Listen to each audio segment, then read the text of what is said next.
బాగా వినివాల సర్పంచుల పాత బిల్లులకు మీకు సంబంధం లేకుంటే ప్రాణాలు అడ్డం పెట్టి కేసీఆర్ గారు ఇచ్చినట్టు తెలంగాణకు నీకేం సంబంధం? నువ్వు తెలంగాణ ఉద్యమాలు ఉన్నవా? దొంగల్లా రౌడీల్లా తుపాకీ చేతుల బట్టి ఈ రాష్ట్ర ఉద్యమంలో ముందున్నటువంటి ఉద్యమకారులపైన తుపాకీ ఎక్కువ పెట్టినటువంటి ఒక రౌడీవి. నీకు ఈ మాటలు తప్ప వేరే మాటలు రావిగా. మరి కేసీఆర్ కట్టినటువంటి సెక్రటరియట్కి నీకేం సంబంధం? అదేవిధంగా ప్రధానంగా రైతుల గురించి నేను మాట్లాడాను.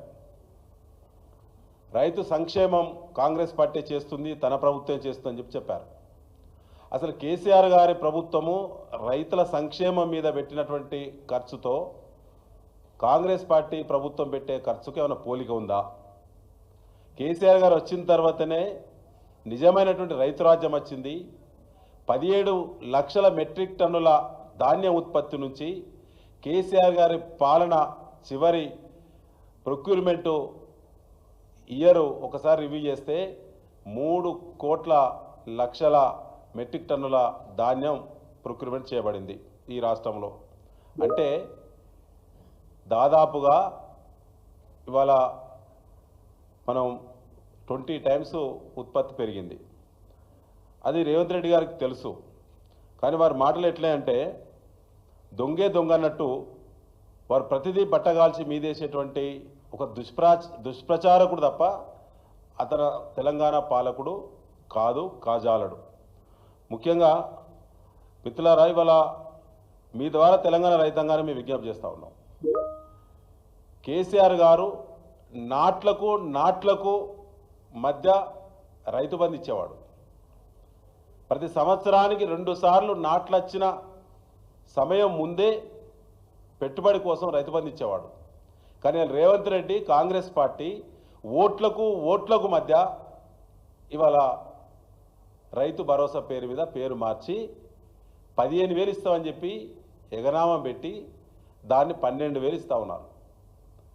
అది కూడా ఇప్పటి వరకు 25,000 రూపాయలు ఒక ఎకరా ఉన్నటువంటి దళిత గిరిజన బలైన వర్గాల రైతులకి ఎకరాకు 25,000 రూపాయలు బాకీ పడ్డాడు రేవంత్ రెడ్డి. కాంగ్రెస్ పార్టీ వరంగల్ రైతు డిక్లరేషన్ సందర్భంగా వారు ఇచ్చినటువంటి రైతు డిక్లరేషన్ దీన్ని ఒకసారి రివ్యూ చేస్తే ఇప్పటి వరకు 25,000 రూపాయలు రైతు భరోసా రూపంలో తెలంగాణ రైతుకు ఎకరా ఉన్నటువంటి రైతుకు ఇవాళ రేవంత్ రెడ్డి బాకీ పడ్డాడు. 4 ఎకరాల రైతు ఉంటే 1,00,000 రూపాయలు బాకీ పడ్డాడు.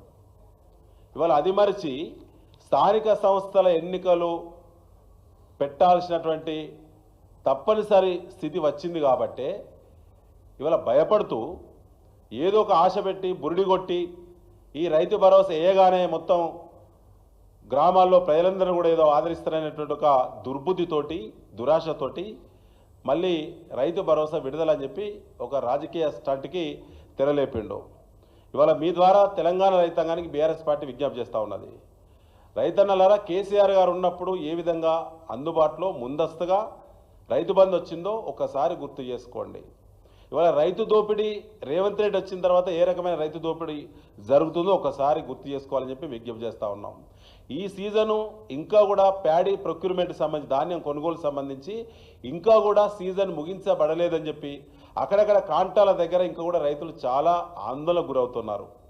ఈ గడుస్తున్నటువంటి ఈ సీజన్లో 75 లక్షల మెట్రిక్ టన్నుల టార్గెట్ రీచ్ అయినామని చెప్పి డాంబికాలు కొట్టుకుంటూ ఉత్తమ్ కుమార్ రెడ్డి గారు అనేక ప్రకటనలు చేసింది ఈ మధ్యలో.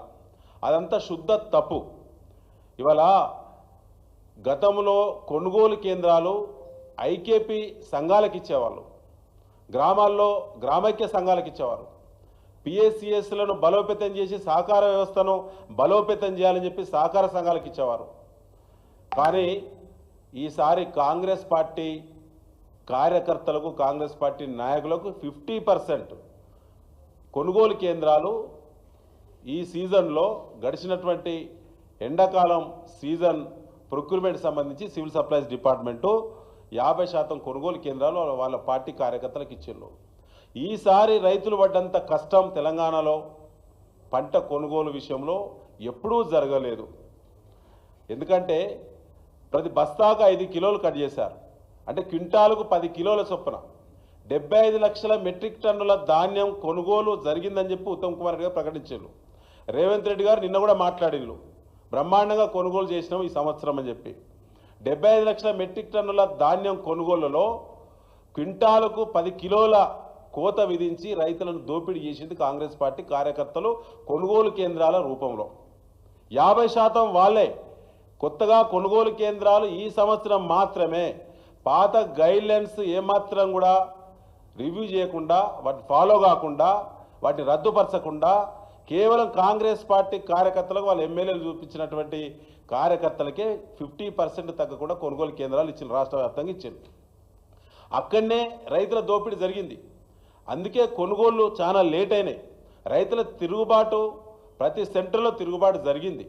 ఇలా క్వింటాలకు 10 కిలోల ధాన్యం కోత విధిస్తే ఇవాళ టన్నుకు క్వింటాలు, ఆ విధంగా చూస్తే ఇవాళ 75 లక్షల టన్నులకి దాదాపుగా మద్దతు ధరను ఒక్కసారి రివ్యూ చేసుకుంటే 1500 కోట్ల పైచిలుకు విలువగల ధాన్యాన్ని కాంగ్రెస్ పార్టీ నాయకులు, కార్యకర్తలు కొనుగోలు కేంద్రాల నిర్వహణ రూపంలో రైతుల నుంచి ధాన్యం దోపిడీ చేసింది కాంగ్రెస్ పార్టీ.